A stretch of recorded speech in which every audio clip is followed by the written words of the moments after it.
Hello और welcome student. स्वागत है आपका करण गुप्ता ट्रेल क्लासेस में, जिसमें हम आज बात करेंगे एक बहुत ही इंपॉर्टेंट टॉपिक पे। और इस टॉपिक की रिक्वायरमेंट मुझे काफी समय से आ रही थी।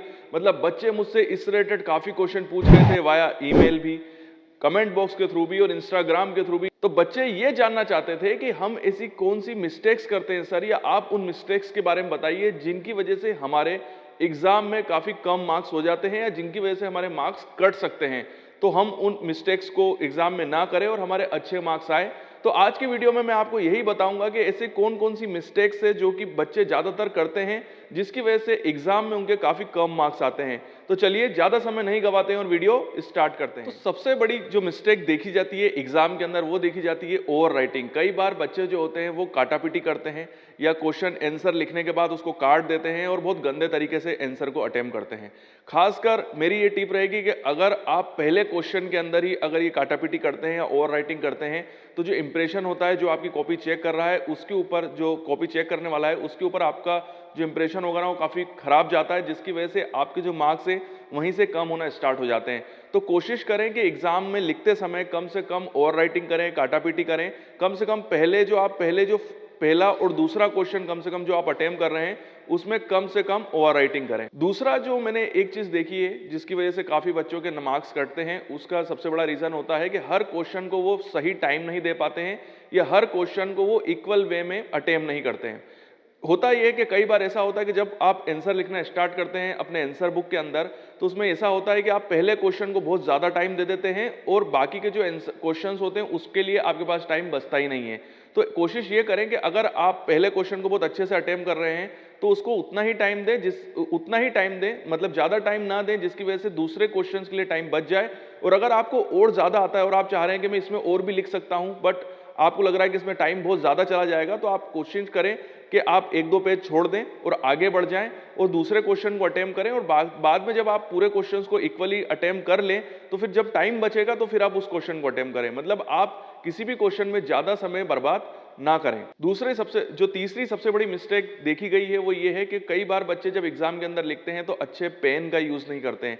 वो ऐसे बिल्कुल चीप पेन का यूज करते हैं जिसकी शाही या जिसमें जो वर्ड्स हैं वो एक जैसे इक्वल नहीं आते हैं। किसी में आपको जो उसकी शाही होगी, जो उसकी इंक होगी, वो काफी गाढ़ी दिखाई देगी और किसी के अंदर बहुत ही कम।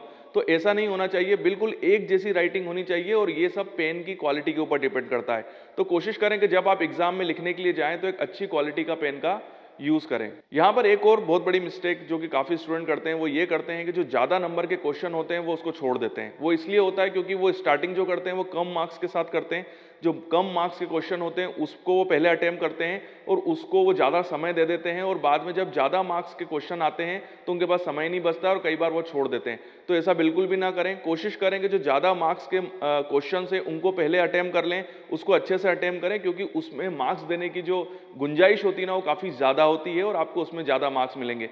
वहीं जो कम मार्क्स के क्वेश्चन है उनको आप बाद में अटेम्प्ट करें। या एक तरीके से ये भी मैं आपको कह सकता हूं कि आप जो क्वेश्चन को अटेम्प्ट करें तो मार्क्स के बेसिस पे अटेम्प्ट करें। जिस क्वेश्चन के मार्क्स कम हैं उसको उस हिसाब से अटेम्प्ट करें, और जिसके मार्क्स ज्यादा हैं या ज्यादा मार्क्स का क्वेश्चन है उसको आप उस तरीके से हैंडल करें।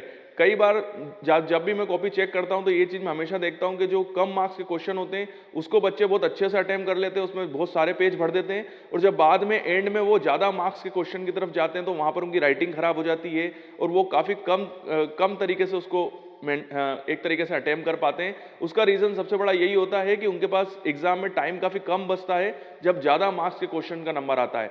तो एक चीज आपको याद रखनी है कि जब आप एग्जाम में क्वेश्चंस लिखना स्टार्ट करें तो आपके दिमाग में ये चीज होनी चाहिए कि किस क्वेश्चन को मुझे कितना वेटेज देना है, और वो उसके मार्क्स के ऊपर डिपेंड करता है। एक और जो सबसे बड़ी प्रॉब्लम मैंने देखी है वो ये होती है कि बच्चे जब एग्जाम में लिखते हैं तो लंबे लंबे पैराग्राफ को लिखते हैं। तो इस चीज से आपको बचना है। कोशिश करें कि आंसर्स को आप पॉइंट वाइज लिखें, या टेबुलर फॉर्म में समझाएं, या फ्लो चार्ट के वे में समझाएं। अगर डायग्राम की जरूरत पड़ रही है तो जरूर आप डायग्राम बनाएं। डायग्राम बनाने से बहुत अच्छा इंपैक्ट पड़ता है। खासकर जो क्वेश्चन चेक करने वाला होता है वो इजी वे में क्वेश्चन को चेक कर लेता है डायग्राम्स की हेल्प से। तो ये चीज आपको याद रखनी है कि आप लंबे लंबे पैराग्राफ ना लिखते हुए डायग्राम या पॉइंट वाइज या इस तरीके से समझाएंगे तो जो क्वेश्चन चेक करने वाला है, जो आपके आंसर को चेक कर रहा है, वो भी सिस्टमेटिक वे में आपके क्वेश्चन को या आंसर को चेक कर पाएगा। तो इस चीज का आपको ध्यान रखना है। एक चीज़ बहुत इंपॉर्टेंट है और मैं हमेशा स्टूडेंट्स को कहता हूँ कि जब भी आपका पेपर हो तो पेपर के एक दिन पहले एक अच्छी नींद लें। मतलब रात को आप कम जगें, कम से कम 4 या 5 घंटे, या कोशिश करें या 6 घंटे। जैसे कि आपको पता ही है कि 8 घंटे की नींद जो होती है वो एक स्टैंडर्ड नींद होती है, बट एग्जाम में हमको टाइम काफ़ी कम मिलता है, तो कोशिश करें कि कम से कम 6 घंटे की नींद तो आप लें और फिर पेपर देने आए, जिससे आपकी एनर्जी जो होगी वो प्रॉपर बनी हुई होगी और आप प्रॉपर वे में लिख पाएंगे। यहाँ पर मैंने कई बार ऐसा देखा है कि लड़के एग्जाम की एक रात पहले बहुत ज़्यादा जगते हैं, रात को सोते ही नहीं हैं, और जब वो एग्ज़ाम लिखने के लिए आते हैं तो उनके पास इतनी एनर्जी होती ही नहीं है कि वो लिख पाएँ और क्वेश्चन को सही तरीके से अटेम्प्ट कर पाएँ। उनको आता सब कुछ है, बट लिखने की ताकत ही नहीं होती है, क्योंकि वो सोए हुए नहीं होते हैं। तो सोने से ये होगा कि आपके पास प्रॉपर एनर्जी बनी हुई होगी, आपका दिमाग भी काफ़ी शार्प होगा और आपको काफ़ी चीज़ें याद आएंगी, आप कुछ चीज़ भूलेंगे नहीं। तो इस चीज़ का आपको याद रखना है कि एग्जाम की एक रात पहले आप सिस्टमेटिक नींद निकालें और पूरी एनर्जी के साथ आप पेपर देने के लिए आएँ। तो यहीं पे मैं अपना ये वीडियो कंप्लीट करता हूँ। ये वीडियो आपको कैसा लगा कमेंट बॉक्स में मुझे ज़रूर बताइएगा। वीडियो देखने के लिए थैंक यू वेरी मच। आपके उज्जवल भविष्य की कामना करता हूँ और यूं ही बने रहिए मेरे साथ।